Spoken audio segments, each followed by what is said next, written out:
Basic of quantum mechanics, ये हमारा topic होगा आज का कि क्वांटम मैकेनिक्स की कुछ बेसिक्स के बारे में हम डिस्कस करेंगे कि हमारा क्या हो सकता है।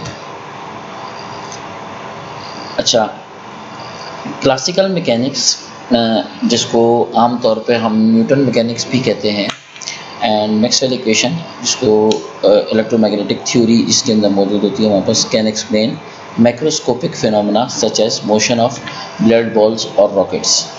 अच्छा, जब हम मैक्रोस्कोपिक प्रॉपर्टीज़ के बारे में, फिनोमेनाज के बारे में पढ़ रहे होते हैं तो मैक्रोस्कोपिक प्रॉपर्टीज़ बल्क में मॉलिक्यूल्स मौजूद होते हैं हमारे पास और बड़े मॉलिक्यूल्स की बात हो रही होती है। Quantum mechanic is used to explain microscopic phenomena such as photon, atom scattering and flow of the electrons in the semiconductor. तो उन लोगों में दोनों थोड़ा सा फ़र्क है। क्लासिकल मैकेनिक्स वगैरह में और मैक्सवेल इक्वेशन वगैरह में जब हम बात डिस्कशन कर रहे होते हैं तो हम मैक्रोस्कोपिक फिनोमेना को डिस्कस कर रहे होते हैं, जबकि क्वांटम मैकेनिक्स में जब हम बात कर रहे होते हैं तो हम माइक्रोस्कोपिक फिनोमेना को डिस्कस कर रहे होते हैं। जस्ट लाइक इन बहुत छोटे छोटे से एलिमेंट्स होते हैं, बहुत छोटे छोटे से फिनोमेनाज होते हैं, फोटोन, एटम स्कैटरिंग है, फ्लो ऑफ इलेक्ट्रॉन्स है, सेमीकंडक्टर में फ्लो ऑफ इलेक्ट्रॉन्स है, इन सब को डिस्कस कर रहे होते हैं। Quantum mechanics is a collection of postulate based on a huge number of experimental observations. जब हम बात कर रहे होते हैं क्वांटम मैकेनिक्स की, तो क्वांटम मैकेनिक्स हमारे पास बेसिकली दूसरे भी पोस्टुलेट्स हो सकते हैं। पोस्टुलेट्स बेसिकली एक्सपेरिमेंटल डाटा भी हो सकता है, मतलब एक किसी की थिंकिंग भी हो सकती है, वो पॉइंट्स की फॉर्म में लिखा हुआ हो। जैसे हम काइनेटिक मॉलिक्यूलर थ्योरी के पोस्टुलेट्स की बात कर रहे होते हैं तो उसमें दो पोस्टुलेट्स को हम बाद में गलत भी पढ़ रहे होते हैं कि वो गलत थे, उनकी सही करेक्शन वैन डर वाल ने इस तरह करके की थी। तो यहाँ पे हम क्वांटम मैकेनिक्स को जब हम डिस्कस कर रहे होते हैं तो ये उन पोस्टुलेट्स पे होती है जिनका एक्सपेरिमेंटल कंफर्म हुआ होता है based on a huge number of experimental observations. तो एक्सपेरिमेंटल ऑब्जर्वेशंस के नतीजे में जो चीज़ हमें मिलती है उसको हम क्वांटम मैकेनिक्स के पोस्टुलेट्स कंसीडर कर रहे होते हैं। The difference between the classical and quantum mechanics can be understood by examining both the classical point of view and the quantum point of view. Simple, जब हम किसी दोनों चीज़ों को डिस्कस कर रहे होंगे तो इन दोनों को हमें बारी बारी डिस्कस करना होगा। In Newtonian mechanics, the laws are written in terms of particle trajectories. A particle is an individual mass point object that has a variety of properties that can be measured, which we call observables. The observables specify the state of the particle's position and momentum. Basically particles की momentum, speed, energy, जो भी चीज़ होगी किसी particular specify करने के लिए explanation होगी कि ये इस पॉइंट पे उसकी ऑब्जर्वेशंस क्या हैं। जबकि a system is a collection of particles which interact among themselves via internal forces and can also interact with the outside world via external forces. The state of a system is a collection of the state of the particles that comprises the system. Basically जब हम system की बात कर रहे होते हैं तो ये कलेक्शन ऑफ पार्टिकल्स हमारे पास मौजूद होते हैं। कलेक्शन ऑफ पार्टिकल्स में हमारे पास तमाम वो जो इंटरनल फोर्सेस और एक्सटर्नल फोर्सेस का कॉम्बिनेशन होती है वो सिस्टम कहलाता है। And also interact with the outside world विया एक्सटर्नल फोर्स। तो एक्सटर्नल फोर्स भी जिस पे इम्प्लीमेंट हो रही होती है और जिस पे इंटरनल फोर्सेस भी इम्प्लीमेंट हो रही है। इंटरनल फोर्सेस मॉलिक्यूल्स की भी हो सकती हैं, इंट्रामॉलिक्यूलर भी हो सकती हैं, मॉलिक्यूल्स की भी हो सकती हैं, कोई और फोर्सेस भी हो सकती हैं। The state of a system is collection of the state of the particle that comprises the system. Basically system के ऊपर तमाम फोर्सेस जो कंप्राइज कर रहे होते हैं, तमाम फैक्टर्स जो कंप्राइज कर रहे होते हैं, उनको हम स्टेट ऑफ अ सिस्टम कह रहे होते हैं। All properties of a particle can be known to infinite precision. ठीक है, तो ये इनफाइनाइट प्रिसिशन में तमाम प्रॉपर्टीज, पार्टिकल्स की प्रॉपर्टीज। जब हम कंक्लूजन्स की बात कर रहे होते हैं इनकी, तो trajectory state descriptor of Newtonian physics, evolution of the state, the use Newton's second law, principle of casualties, two identical systems with the same initial conditions subject to the same measurement with yield the same result. Quantum particles can act as both particles and waves. यानी basically ये duality पे depend कर रहा होता है। तो quantum particles तो ये वेव भी होते हैं और पार्टिकल नेचर भी होते हैं, तो इनके अंदर ड्यूअल नेचर डिस्कस हो रही होती है। Quantum state is a conglomeration of several possible outcomes of measurement of physical properties.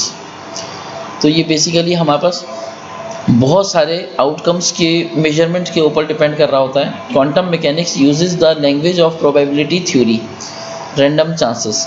तो क्वांटम स्टेट्स हमारे पास डिस्कस हो रही होती है, क्वांटम मैकेनिक्स जो डिस्कस हो रही होती है ये बेसिकली आपके पास प्रोबेबिलिटी थ्योरी, दूसरे अल्फाज में हम इसको रैंडम अप्रोच में कभी भी कोई भी ऑब्जर्वेशंस हमारे पास आ सकती हैं. An observer can not observe a microscopic system without altering some of its properties. Neither one can predict how the state of the system will change. Quantization of energy is yet another property of microscopic properties. Quantization से मुराद हमारे पास ये है कि हमारे पास एक quanta absorb होगा. Light का जो फैक्टर हमारे पास होता है उसको हम क्वांटम से रिप्रेजेंट कर रहे होते हैं. तो बेसिकली एक पार्टिकल होल नंबर की फॉर्म में हमारे पास इफेक्ट कर रहा होता है. यहाँ पे ये बात one can not ambiguously specify the values of the particle's position and its momentum for a microscopic properties. अगर हम किसी भी चीज़ की तो बेसिकली हम कंफर्म नहीं बता सकते कि पार्टिकल की पोजीशन और मोमेंटम किसी भी मैक्रोस्कोपिक प्रॉपर्टी का उस वक्त क्या है. For example at t = 3 minute के ऊपर उसकी फैक्टर क्या वैल्यू होगी, तो हमारे पास एक्सप्लेनेशन नहीं हो सकती. तो डेल्टा x हमारे पास पोजीशन को रिप्रेजेंट कर रहा होता है और डेल्टा p हमारे पास मोमेंटम को रिप्रेजेंट कर रहा होता है. मोमेंटम डेल्टा p x जो है यानी x किसी भी पार्टिकल के बारे में कि वो पार्टिकल की क्या पोजीशन है तो उस वक्त उसका मोमेंटम कितना होगा. तो बेसिकली हमारे पास जब हम इसको डिस्कस कर रहे होते हैं तो इसमें हमारे पास ये फैक्टर, ये फॉर्मूला आता है delta x T not initial की बात कर रहे हो हम एट टाइम 0 की बात कर रहे होते हैं into delta P X T not less than greater than equal to half h upon 2 pi. Position and momentum are therefore considered as incompatible variables. ये इनकम्पैटिबल वेरिएबल्स होते हैं. The Heisenberg uncertainty principle strikes at the very heart of the classical physics the particle trajectory. Heisenberg uncertainty principle ने हमें बताया था कि uncertainty इन्हीं की वजह से होती है कि मतलब आपके पास अम्बिगियसली वैल्यूज़ पार्टिकल की पोजीशन और मोमेंटम डिस्कस नहीं किए जा सकते. When quantum physics is applied to macroscopic system, it must reduce to the classical physics. जब क्वांटम फिजिक्स अप्लाई कर रहे होते हैं किसी भी मैक्रोस्कोपिक सिस्टम पे तो लाजमी सी बात है ये एक्सपेरिमेंटल डाटा के ऊपर इसके पोस्टुलेट्स मुश्तमिल होते हैं. जब हम इसको अप्लाई कर रहे होते हैं तो ये क्लासिकल फिजिक्स को या क्लासिकल जो थ्योरी होती है उसको रिड्यूस कर देता है. Therefore, the non-classical phenomena such as uncertainty and duality must become undetectable. Niels Bohr codified this requirement into his correspondence principle. Atoms and molecules मतलब इनके और दूसरे अगर हम क्वांटम फिजिक्स और क्लासिकल फिजिक्स में देखें तो लॉज हैं, फिजिकल मॉडल्स हैं, प्रेडिक्शंस हैं. तो बेसिकली एक जनरल डिस्क्रिप्शन आपको बताया गया कि एटम और मॉलिक्यूल्स हमारे पास बहुत छोटी क्वांटिटी से थोड़ी बड़ी क्वांटिटी की तरफ स्विच करते हैं. ग्रेटर देन 0.01 मीटर की तरफ स्विच करते हैं. 10⁻⁻10 मीटर से 0.01 मीटर तक स्विच कर रहे होते हैं. तो क्लासिकल फिजिक्स आपके पास मैक्रोस्कोपिक मॉलिक्यूल्स पे डिपेंड कर रही होती है जिसके साइज़ की अप्रॉक्सीमेशंस बताई गई हैं ग्रेटर देन 0.01 मीटर. और क्वांटम फिजिक्स की एटम्स और मॉलिक्यूल्स के बारे में बताया गया है कि ये 10⁻⁻10 मीटर यानी इतने छोटे साइज को डिस्कस करता है, माइक्रोस्कोपिक लेवल को डिस्कस कर रहा होता है. The behavior of the microscopic particles is very different from that of a classical particle. In some experiments, it resembles the behavior of a classical wave, not localized in space. Microscopic particle different हो सकते हैं classical particles के हिसाब से. Some experiment it resembles the behaviour of a classical wave. कुछ कभी कभार इनके दरमियान रिजेंबलेंस आ जाती है कि वो मतलब क्लासिकल वेव के हिसाब से जो हमारे पास वो आ रही होती है तो वो उन एक जैसी आ रही होती है, रिजेंबलेंस आ रही होती है. In other experiment it behaves as a classical particle localised in space. बाज़ दफ़ा not localised in space explanation हो रही होती है और बाज़ दफ़ा लोकलाइज्ड इन स्पेस एक्सप्लेनेशन हो रही होती है। तो यही वजह होती है कि अनप्रेडिक्टेबल हमारे पास एक्सप्लेनेशन होती है। Corpuscular theories of light treat light as though it were composed of particles but can not explain diffraction and interference. ये जो थ्योरीज़ हैं दूसरी वाली, इसमें लाइट की मुख्तलिफ एक्सप्लेनेशन हो रही होती हैं, लेकिन उसमें डायफ्रैक्शन, ग्रेटिंग है, इंटरफेरेंस है, इन सबको डिस्कस नहीं किया जाता, इन सबको डिस्कस नहीं किया जा सकता, वो एक्सप्लेन नहीं कर पा रही होती इन चीज़ों को। तो ये बाज़ चीज़ें हमारे पास ऐसी होती हैं उन थ्योरीज़ में जिसमें मुख्तलिफ पार्टिकल्स की मुख्तलिफ एक्सप्लेनेशन तो आ रही होती हैं, लेकिन उसमें मुख्तलिफ ये चीज़ें नहीं आ रही होती कि डायफ्रैक्शन टाइप की चीज़ें या इंटरफेरेंस क्या हो सकती हैं। Maxwell theory of electromagnetic radiation can explain these two phenomenas, यानी डायफ्रैक्शन और इंटरफेरेंस की बात हो रही है कि मैक्सवेल थ्योरी से हम इसको एक्सप्लेन करते हैं, which was the reason why the corpuscular theory of light was abandoned. इसी वजह से कॉर्पस्कुलर थ्योरी जो थी ये डिस्कार्ड कर दी गई थी, इसको एक्सेप्ट नहीं किया गया था और मैक्सवेल थ्योरी को एक्सेप्ट किया गया था बिकॉज इनमें लाइट की एक्सप्लेनेशन ज़्यादा है, डायफ्रैक्शन ग्रेटिंग के बारे में भी एक्सप्लेनेशन देती है ये मैक्सवेल थ्योरी, और इंटरफेरेंस ऑफ लाइट की भी एक्सप्लेनेशन दे रही होती है। Waves as particles. Max Planck work on a black body radiation in which he assumed that the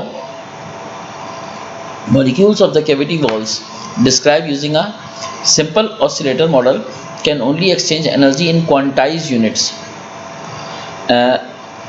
waves as particles को एक्सप्लेन करने के लिए मैक्स प्लांक ने कुछ ब्लैक बॉडी रेडिएशन का एक्सपेरिमेंट परफॉर्म किया, in which he assumed that the molecules of the cavity walls, जो molecules of the cavity walls थी वो ऑसिलेटर मॉडल के ऊपर डिपेंड कर रही थी, can only exchange energy in quantize unit. Energy unit जो है वो क्वांटाइज यूनिट में हमारे पास वो हो रही थी, इसके अंदर एक्सचेंज हो रही थी। क्वांटाइज यूनिट से मुराद वही है जो मैंने अभी बताया था थोड़ी देर पहले कि होल नंबर फैक्टर के अंदर, यानी 1 क्वांटा या 2 क्वांटा की एनर्जी रिलीज़ हो रही थी या एब्जॉर्ब हो रही थी। 1905 Einstein proposed that the energy in an electromagnetic field is not spread out over a spherical wavefront but instead is localized in individual clumps quanta।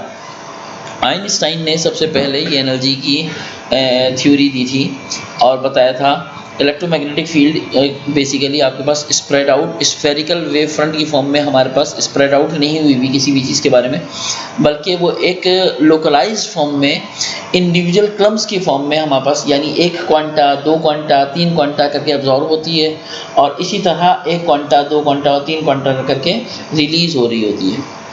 Each quantum of frequency travels through space with the speed of light, carrying a discrete amount of the energy and momentum photon used to explain the photoelectric effect, later to be confirmed by the X-ray experiment of the Compton।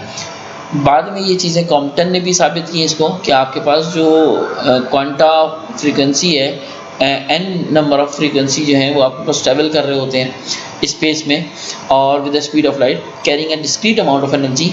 अच्छा, उनके पास amount of energy भी एक particular amount of energy होती है and momentum. इसी तरह वो discrete amount जो होती है वो होल नंबर की फॉर्म में होती है और उसको हम क्वांटा से रिप्रेजेंट कर रहे होते हैं। बाद में कॉम्पटन ने अपने एक्सपेरिमेंट से भी इस चीज़ को साबित किया। Particles as a wave. Double slit experiment in which instead of using a light source one uses the electron gun। Electron gun एक ऐसी डिवाइस होती है जिससे इलेक्ट्रॉन बीम लोकलाइज होती है, इलेक्ट्रॉन बीम की बम्बार्डमेंट कर रहे हैं, इलेक्ट्रॉन की बम्बार्डमेंट कर रहे होते हैं किसी भी जगह। तो डबल स्लिट एक्सपेरिमेंट में हमारे पास लाइट सोर्स इस्तेमाल करने के बजाय उन्होंने इस्तेमाल किया one uses the electron gun. The electrons are diffracted by the slit. Electrons diffract कर गए स्लिट से and then interfere in the region between the diaphragm and the detector. और डाइफ्रैक्ट करने के बाद उनके इंटरफेरेंस होने शुरू हो गई। ये छोटे छोटे से एक्सप्लेनेशन किसी एक्सपेरिमेंट के बारे में, तो मुकम्मल डिटेल तो नहीं है किसी एक्सपेरिमेंट में कि डबल स्लिट एक्सपेरिमेंट में या कॉम्पटन के एक्सपेरिमेंट में क्या क्या काम हो रहा था। लेकिन बेसिकली हमारे पास ये इसी तरह के छोटे छोटे से एक्सपेरिमेंट की एक्सप्लेनेशन है ताकि आप लोग उसकी डिटेल डिस्कशन पढ़ सकें, किसी चीज़ को एक्सप्लेन कर सकें। The electrons are diffracted by the slit and then interfere in the region between the diaphragm and the detector. अच्छा, Aharonov-Bohm effect. Aharonov-Bohm effect, sometimes called Ehrenberg-Side Aharonov-Bohm effect, is a quantum mechanical phenomena in which an electrically charged particle is affected by an electromagnetic potential psi or capital A, despite being confined to a region in which both the magnetic field B and the electric field E are zero. अच्छा, यहाँ ये बोल रहे हैं कि basically electrically charge particle की effect को देख रहे होते हैं in the field of electromagnetic potential. अब वो पोटेंशियल जो है ये साई और ए की फॉर्म में हमारे पास वहाँ पे मौजूद है। अच्छा, वहाँ पे जब हम डिस्कस कर रहे होते हैं तो उस रीजन में मैग्नेटिक फील्ड और इलेक्ट्रिक फील्ड की जो पोटेंशियल है वहाँ पे वो ज़ीरो होना ज़रूरी है। The underlying mechanism is the coupling of the electromagnetic potential with the complex phase of a charged particle's wave function, and the Aharonov-Bohm effect is accordingly illustrated by the interference experiments. तो ये छोटा सा explanation basically आपके पास Google से उठाया हुआ है इसको। तो बेसिकली ये एक्सप्लेनेशन छोटी सी है जिसको हम डिस्कस कर सकते हैं। अच्छा, बाकी चीज़ें दूसरी उसमें इसकी एक्सप्लेनेशन देते हैं।